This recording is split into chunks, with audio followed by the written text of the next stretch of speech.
Hello दोस्तों, आप सभी लोगों का हमारे एक और नई वीडियो में स्वागत है।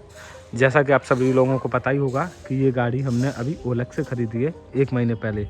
तो ये 2011 मॉडल गाड़ी है।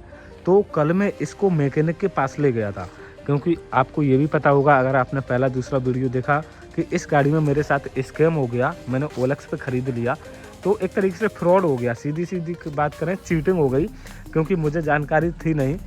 तो मेरे साथ बहुत बड़ा स्कैम हो गया। अब मैं क्या करूँगा, इस गाड़ी को मैकेनिक के पास लेके गया क्योंकि इसमें दिक्कतें हैं बहुत सारी। तो मैकेनिक ने मुझे कितना खर्चा बताया वो मैं इस वीडियो में आपको बताने वाला हूँ।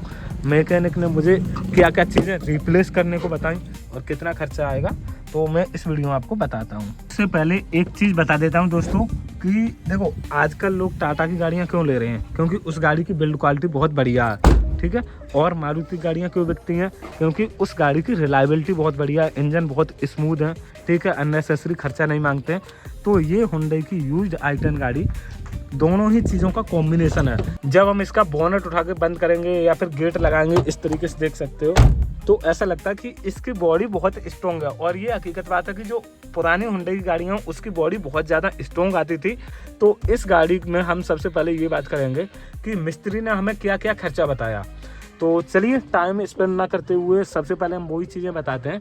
जब मैं इसको आज मिस्त्री के पास लेके गया तो मिस्त्री ने कहा कि ये गाड़ी काफ़ी दिनों से खड़ी रही है, तो क्या कि गाड़ी खड़े खड़े ज़्यादा ख़राब होती है और अगर गाड़ी कंटिन्यू चलती रही तो उतनी खराबी नहीं आती है। तो इस बात से मैं भी एग्री करता हूँ कि अगर गाड़ी चलती रहे तो कम खराबी आती है, अगर गाड़ी खड़ी रहे तो ज़्यादा खराबी आती है। ये गाड़ी अभी तक जेन्युइन 27,000 चली हुई है पिछले 15 सालों में। तो आप लोगों को बहुत से लोग नहीं मानेंगे कि ये गाड़ी जेन्युइन 15,000 चली, लेकिन मैं जानता हूँ जिस ओनर से मैं लेके आया हूँ ये गाड़ी, तो जेन्युइन 15,000 ही चली है ये गाड़ी। अब उन्होंने ये कहा कि गाड़ी खड़ी रही है तो सबसे पहले आपको कराना क्या, एक तो E20 वाला फ्यूल बहुत दिक्कत वाली चीज़ है, क्योंकि वो पुरानी गाड़ियां हैं जो उनमें E20 फ्यूल उतना अच्छे से काम नहीं करता है। काफ़ी ज़्यादा जो लोहे के पार्ट्स होते हैं उनमें जंग लग रही है E20 फ्यूल की वजह से। तो उन्होंने कहा ये पुरानी गाड़ी है, 2011 मॉडल है, तो E20 कंप्लायंट नहीं है, तो इसकी वजह से भी थोड़ी दिक्कत हो सकती है। तो उन्होंने जो सबसे पहले मुझे काम बताया वो ये कहा कि आप इसका फ्यूल टैंक उतरवा के क्लीन करना पड़ेगा आपको। तो मतलब इसका जो फ्यूल टैंक है जिसमें पेट्रोल भरी जाती है, तो वो टंकी हमें साफ़ करवानी पड़ेगी। पहली बात उन्होंने ये बताई, क्योंकि ये गाड़ी झटके लेने लगती है ना, झटके लेके बंद हो जाती है और RPM मीटर तो हाई रहता ही है, वो तो आपको पता ही है। देखो अभी भी चालू करेंगे तो RPM मीटर बहुत ज़्यादा हाई हो जाएगा, देखना।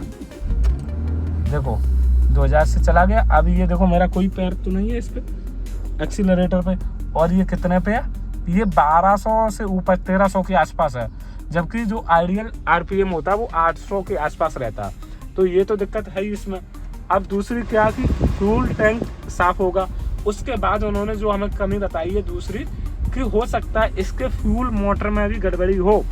फ्यूल मोटर मतलब जो पंप होती है फ्यूल की, वो सप्लाई करती है, वो भेजती है फ्यूल को, तो वो फ्यूल की पंप भी हमें बदलवानी पड़ सकती है, क्योंकि अगर फ्यूल की पंप कॉन्स्टेंटली पेट्रोल को अंदर नहीं भेजेगी इंजन में, तो फिर इंजन को पेट्रोल नहीं मिलेगी, तो झटके खा के गाड़ी बंद हो जाती है। तो फ्यूल टैंक साफ होगा, फ्यूल पंप हो सकता है चेंज करानी पड़े। उसके बाद उन्होंने हमें बताया कि इसकी थ्रोटल बॉडी क्लीनिंग होगी पूरी तरीके से खुल के, क्योंकि इसके RPM हाई रहते हैं तो थ्रोटल बॉडी जाम हो जाती है, उसमें एक कुछ घूमने वाला लगा रहता है, वो जाम हो गया होगा, तो थ्रोटल बॉडी की क्लीनिंग होगी। उसके साथ साथ सेंसर वगैरह भी सभी साफ होंगे। तो उन्होंने ये हमें बताया थ्रोटल बॉडी। तीसरी चीज़, चौथी चीज़ बताई कि स्पार्क प्लग सभी चेंज होंगे, 4 स्पार्क प्लग होते हैं, और उसके साथ साथ इग्निशन कॉइल जो होती है, इग्निशन कॉइल भी इसकी चेंज करी जाएगी। तो आई थिंक आप समझ रहे होंगे कि इसका फ्यूल टैंक साफ होगा, फ्यूल मोटर चेंज हो सकती है, स्पार्क प्लग सभी चेंज होंगे, इग्निशन कॉइल भी साफ करी जाएगी या चेंज भी हो सकती है, थ्रोटल बॉडी भी साफ करी जाएगी, और इसके सभी सेंसर्स वगैरह वो साफ किए जाएंगे। तो इतना खर्चा उन्होंने हमें बताया। इसके बाद उन्होंने मुझे जो बताया कि गाड़ी बहुत दिनों से खड़ी रही है तो इसकी सर्विस करा लो।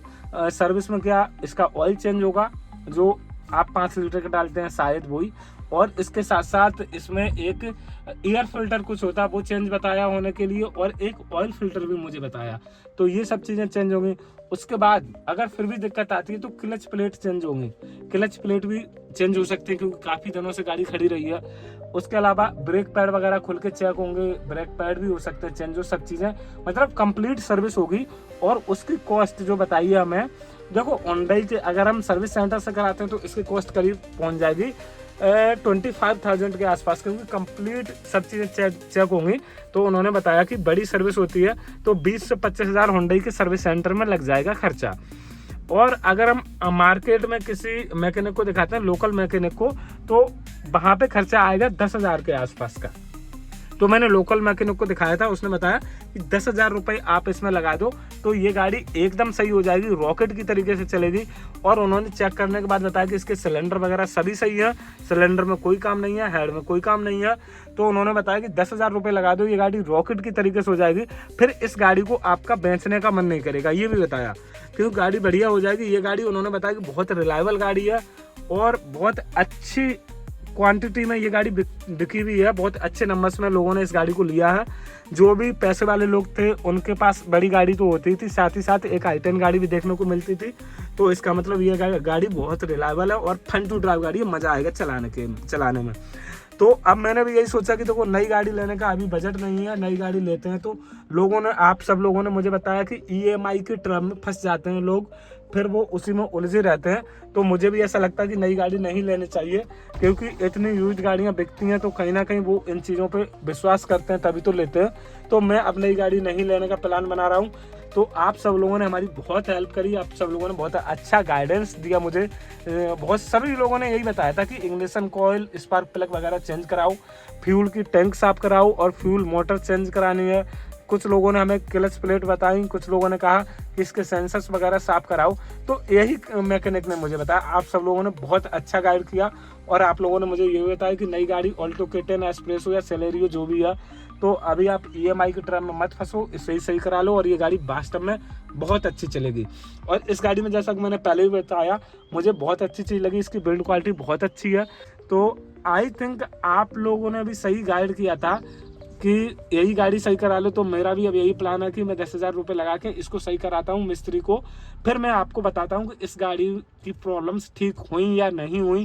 तो बहुत बढ़िया गाड़ी है, बिल्ड क्वालिटी अच्छी है, माइलेज भी बढ़िया। माइलेज तो खराब है, नहीं माइलेज अच्छा नहीं कहूँगा, मारुति जैसा माइलेज तो इसमें नहीं है, क्योंकि अभी हमारी गाड़ी में दिक्कत है। तो हमें ये गाड़ी 13 का माइलेज दे रही है हाईवे पे, और सिटी में हमने ज़्यादा चलाया नहीं है, सिटी में आई थिंक 9 से 10 का दे रही है। तो माइलेज तो दिक्कत है इसकी, लेकिन मैं सोच रहा हूँ कि देखो हमारे यहाँ टाउन एरिया कोई ज़्यादा चेकिंग होती नहीं है, तो इसमें मैं CNG लगवा लूँगा ऐसे ही। मतलब पास कराने में काफ़ी पैसे खर्च हो जाते हैं, करीब 50,000 के आसपास। तो मैं टैंक लगवा लूँगा और उसी से चलाता रहूँगा, क्योंकि मुझे लोकल में ही चलना, कहीं बाहर जाना नहीं। तो टैंक वगैरह लगवा के फिर मैं अपना काम कर लूँगा। तो CNG में ये गाड़ी क्या माइलेज देती है, आप लोग कॉमेंट करके बताओ कि i10 CNG में माइलेज क्या देती होगी। आई थिंक मेरे हिसाब से ये गाड़ी 20 से 22-25 तक का माइलेज CNG में निकालती रहेगी, तो ठीक है, अपना उतना बढ़िया है। और चैनल को सब्सक्राइब कर देना और कमेंट में बताना कि इस गाड़ी का एवरेज CNG से कितना आता रहेगा, और कुछ कॉम्प्लीमेंट हो, कोई ज़्यादा जेन्युइन राय हो तो मुझे कमेंट करके ज़रूर बताना, क्योंकि मुझे इतना आइडिया है नहीं। तो थैंक यू आप सब लोगों का बहुत सारा।